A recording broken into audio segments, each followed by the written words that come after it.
Hello everyone. आज हम लोग CDPO जो एग्ज़ाम होने वाला है बिहार का, उसके लिए कुछ क्वेश्चंस को डिस्कस करेंगे। ओके, तो क्वेश्चंस को देखते हैं। आपका क्वेश्चन नंबर 1 जो है ये CDPO के लिए मेनली, और ये बिहार में जितने भी एग्ज़ाम्स होंगे उससे रिलेटेड क्वेश्चंस है। Question number 1, electronic voting machine में इस्तेमाल की जाने वाली VVPAT का पूर्ण रूप है।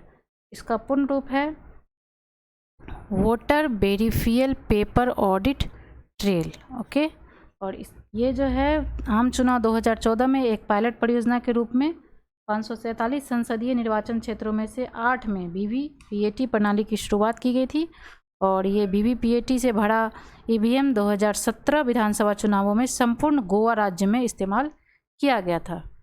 नेक्स्ट क्वेश्चन देखते हैं। भारत का पहला राष्ट्रीय रेल एवं परिवहन विश्वविद्यालय स्थापित है इंदौर, रायबरेली, विशाखापत्तनम, बड़ोदरा। तो भारत का पहला राष्ट्रीय रेल और परिवहन विश्वविद्यालय जो है वो स्थापित है बड़ोदरा में, गुजरात के बड़ोदरा में। ये रेल मंत्रालय की पहल से ये विश्वविद्यालय स्थापित किया गया है। कांडला पोर्ट का परिवर्तित नाम क्या है? Deendayal port, Haldia port, Jawaharlal Nehru port, Kamarajar port. तो कांडला पोर्ट जो कि गुजरात में है उसका नया नाम है दीनदयाल पोर्ट। ठीक है, कांडला भारत के गुजरात राज्य के कच्छ जिले में स्थित देश का सबसे बड़ा बंदरगाह है। आयात निर्यात से पूरे विश्व के साथ जुड़ा हुआ है। कांडला बंदरगाह का प्रशासन कांडला पोर्ट ट्रस्ट के हाथ में है, जिसका पूरा नियंत्रण भारत सरकार के जहाज रानी मंत्रालय के हाथ में है। और कांडला का नाम बदलकर अब दीनदयाल बंदरगाह कर दिया गया है, यानी दीनदयाल पोर्ट। नेक्स्ट क्वेश्चन, किस उच्च न्यायालय ने आधिकारिक संवाद में दलित शब्द के प्रयोग पर पाबंदी लगाई है? बम्बई उच्च न्यायालय, राजस्थान उच्च न्यायालय, हिमाचल प्रदेश या मध्य प्रदेश उच्च न्यायालय? तो मध्य प्रदेश उच्च न्यायालय जो है वो आधिकारिक संवाद में दलित शब्द के प्रयोग पर पाबंदी लगाए है। MP हाई कोर्ट की जो ग्वालियर बेंच है उसने एक जनहित याचिका पर सुनवाई करते हुए यह कहा है कि दलित शब्द के इस्तेमाल पर रोक लगना चाहिए। और दरअसल डॉक्टर मोहन लाल माहौर ने दलित शब्द पर आपत्ति जताते हुए जनहित याचिका दायर की थी, जिसमें कहा गया था कि संविधान में इस शब्द मतलब दलित शब्द का कोई उल्लेख नहीं है। दुनिया की सबसे लंबी अंतर्जलीय गुफा कहाँ पाई जाती है? टुलम मैक्सिको, सियोल दक्षिण कोरिया, टोक्यो जापान, दुबई में। तो दुनिया की सबसे लंबी अंतर्जलीय गुफा जो पाई गई है वो पाई गई है टुलम मैक्सिको में। प्रसिद्ध पुस्तक Indira, India's most powerful prime minister किसके द्वारा लिखी गई? राजेंद्र सक्सेना, नंदन नीलकेनी, AJ फिन, सागरिका घोष। तो ये लिखी गई है सागरिका घोष द्वारा।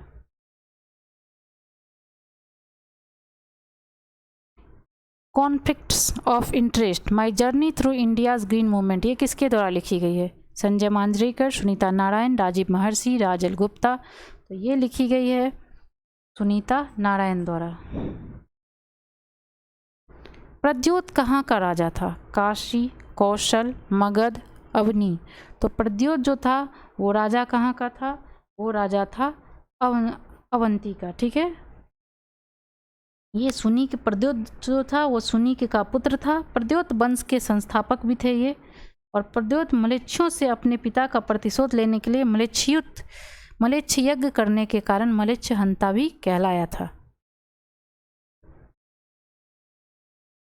हुन राजा तोड़मान किस औलिकर राजा द्वारा पराजित किया गया था? यशोवर्मन, प्रकाशधर्मन, राज्यवर्धन, विष्णुवर्धन। तो ये प्रकाशधर्मन द्वारा पराजित किया गया था।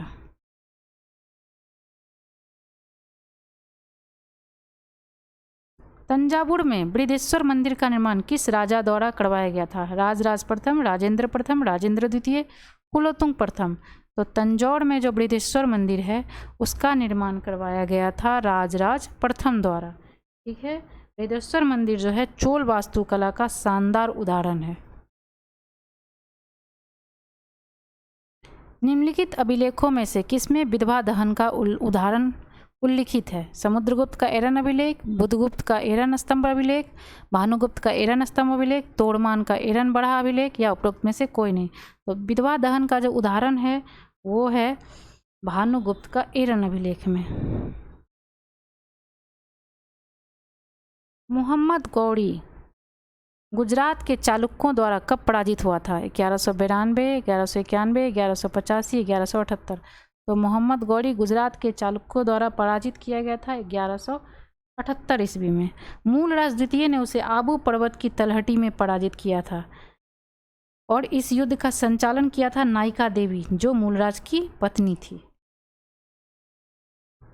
अलाउद्दीन खिलजी द्वारा द्वार समुद्र की विजय के लिए किसे नियुक्त किया गया था? अलाउद्दीन खिलजी द्वारा अल्प खान, खिजिर खान, उमर खान, मलिक काफूर। तो वो उसने नियुक्त किया था मलिक काफूर को अलाउद्दीन खिलजी ने द्वार समुद्र की विजय के लिए। मोरक्को के यात्री यबन बतूता का वृत्तांत किस रूप में जाना जाता है? रहला, सुबह उल्लस, तारीख रसीदी, रियाज उस सलातीन। उपयुक्त में से कोई नहीं। तो इसका जाना जाता है रिहला। ठीक है।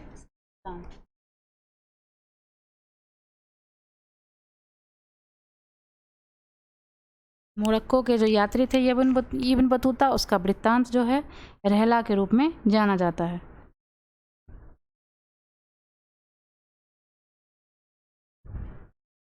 मोरक्को के यात्री इब्न बतूता का वृत्तांत रिहला के रूप में जाना जाता है। ओके, नेक्स्ट क्वेश्चन देखते हैं।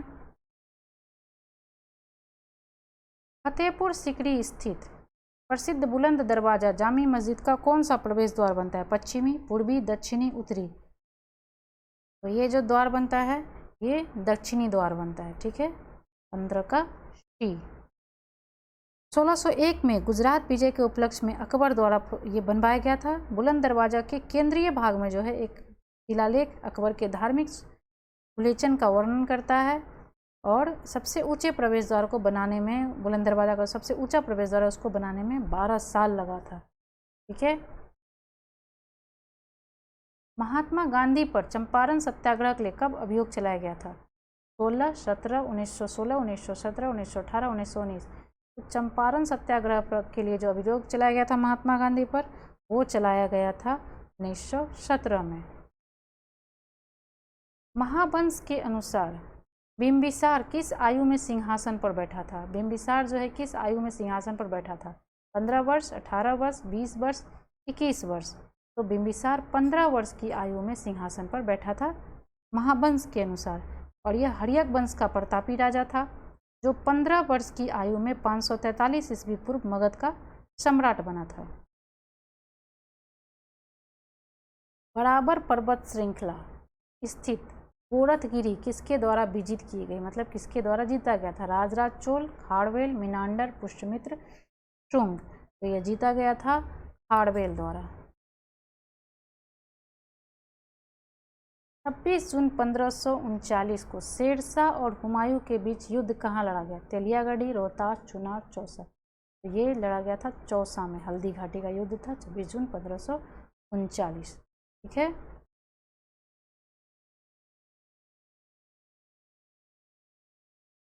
अली गौहर का बिहार अभियान किस वर्ष समाप्त हुआ? अली गौहर का बिहार अभियान 1761, 1757, 1764, 1759। उपरोक्त में से कोई नहीं। तो अली गौहर का बिहार अभियान जो समाप्त हुआ वो 1759 में समाप्त हुआ। ओके। 1759 में मुगल शहजादा अली गौहर ने बिहार पर चढ़ाई कर दी थी और वो समाप्त इसलिए करना पड़ा क्योंकि क्लाइव ने उसे वापसी के लिए बाध्य कर दिया था अली गौहर को। बिहार में 1929 में किसान सभा आंदोलन का आरंभ किसने किया था? बिहार में 1929 में किसान सभा आंदोलन का आरंभ किसने किया था? राजकुमार शुक्ल, बैकुंठ शुक्ला, स्वामी सहजानंद सरस्वती, आचार्य कृपलानी। उपरोक्त में से कोई नहीं। तो 1929 में जो बिहार में किसान सभा आंदोलन हुआ था उसकी वो आरंभ किए थे स्वामी सहजानंद सरस्वती ने। अलीवर्दी को किस वर्ष बिहार का डिप्टी गवर्नर नियुक्त किया गया था? 1729, 1734, 1746, 1733। तो अलीवर्दी को 1733 में बिहार का डिप्टी गवर्नर नियुक्त किया गया था। 1733 में। रूस का सेंट पीटर्सबर्ग शहर किसके तट पर स्थित है? काला सागर, कैस्पियन सागर, बाल्टिक सागर, उत्तरी सागर। तो रूस का सेंट पीटर्सबर्ग शहर जो है वो बाल्टिक सागर के तट पर स्थित है। कौन सा अंगूरी मदिरा पैदा करने वाला फ्रांस का एक प्रदेश नहीं है? बर्गंडी, ससीन, अल्सासे, शैम्पेन। तो आंसर होगा ससीन। नामीबिया तट के साथ बहने वाली ठंडी जलधारा का क्या नाम है? तो नामीबिया तट के साथ जो ठंडी जलधारा बहती है उसका नाम है वेनेजुएला की जलधारा। इराक का सबसे बड़ा अल्पसंख्यक समुदाय कौन है? Kyrgyz, Mongol, तातर, Kurd. तो इराक का सबसे बड़ा अल्पसंख्यक समुदाय है कुर्द।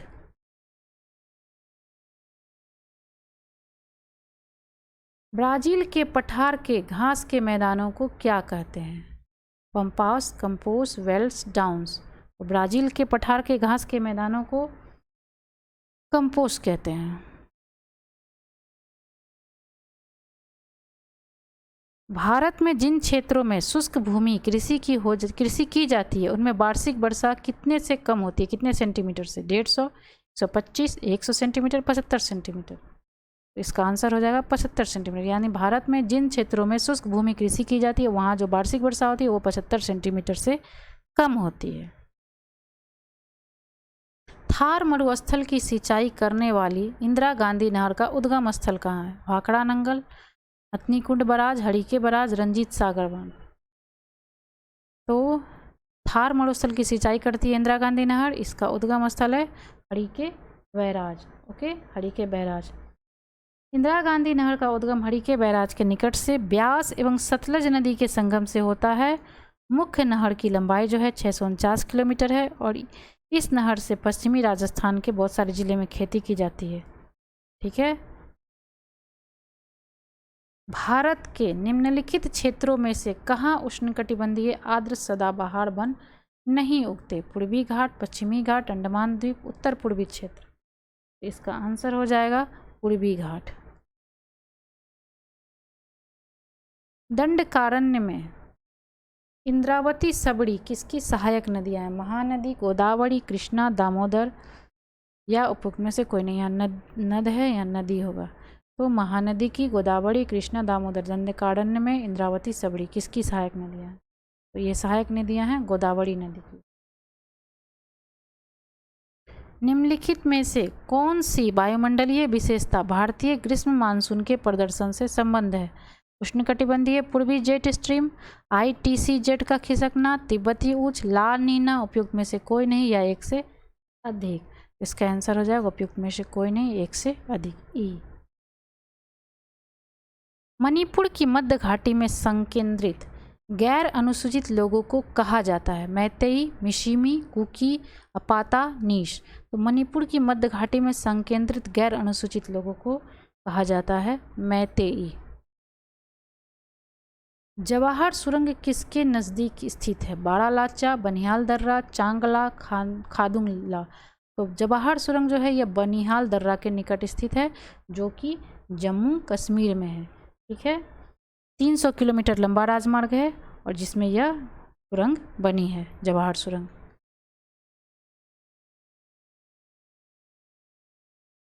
निम्नलिखित में से बिहार का कौन सा भू आकृतिक खंड झारखंड के साथ अपनी सीमा साझा नहीं करता है? गंगा सोन विभाजन, अंग मैदान, मगध मैदान, मिथिला मैदान। उपयुक्त में से कोई नहीं। तो बिहार का वो जिला है मिथिला मैदान। ओके, नेक्स्ट देखते हैं। गंगा नदी की दियारा भूमि का नामकरण किससे संबंध है? तो गंगा नदी की दियारा भूमि का नामकरण जो है वो संबंध है दिया से। ठीक है, दिया।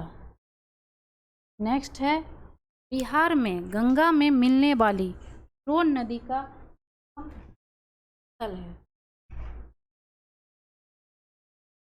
बिहार में गंगा नदी में मिलने वाली सोन नदी का उद्गम स्थल है हजारीबाग पठार, पलामू पठार, मालवा पठार, अमरकंटक पठार। उपयुक्त में से कोई नहीं या एक से अधिक। तो इसका आंसर हो जाएगा अमरकंटक पठार। ठीक है, नेक्स्ट देखते हैं, सोन नदी का उद्गम जो है अमरकंटक से होता है। यह रोहतास जिले से बिहार में प्रवेश करती है तथा पटना के समीप गंगा नदी में दाहिनी ओर से मिलती है।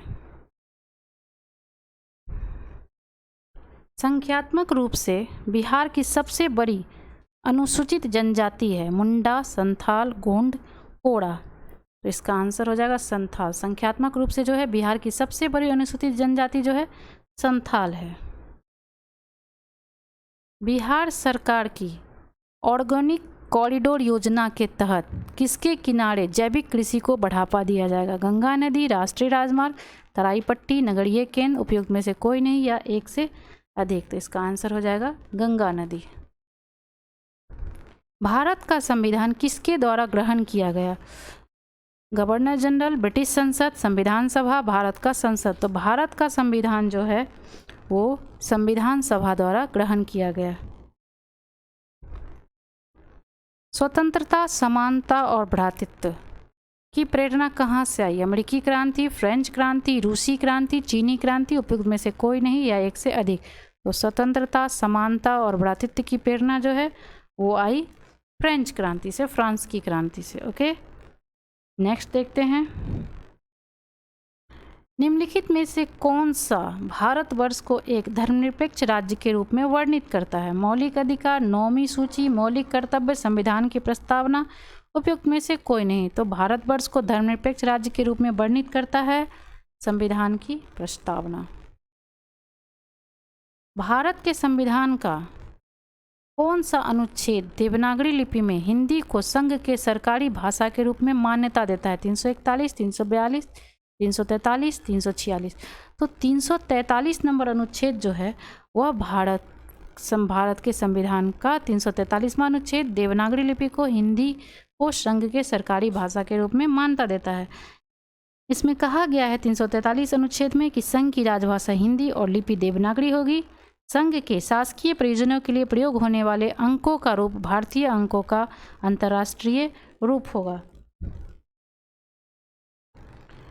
प्रथमतः आपात स्थिति से की घोषणा कितने समय काल के लिए की सीमित की जा सकती है? 3 महीने, 15 दिन, 6 महीने, 1 साल। तो आपात स्थिति की घोषणा की जा सकती है 6 महीने के लिए प्रथमतः। लास्ट क्वेश्चन आज का, केंद्र शासित प्रदेश के मुख्यमंत्री जहां पर इस तरह के प्रावधान है किसके द्वारा नियुक्त किए जाते हैं? राष्ट्रपति, प्रधानमंत्री, उपराष्ट्रपति या राज्यपाल या एलजी लेफ्टिनेंट गवर्नर। तो केंद्र शासित प्रदेश के मुख्यमंत्री, जहां केंद्र शासित प्रदेश है वहां मुख्यमंत्री जो हैं उपराज्यपाल या लेफ्टिनेंट गवर्नर द्वारा नियुक्त किए जाते हैं। तो आज हमने 45 क्वेश्चंस को देखा, डिस्कस किया। ये सभी क्वेश्चंस आपके बिहार में जितने भी एग्ज़ाम हैं सबके लिए इम्पोर्टेंट है। तो आप लोग इसको अच्छे से देखेंगे। वीडियो अच्छा लगे तो लाइक एंड शेयर ज़रूर करें। Thank you very much.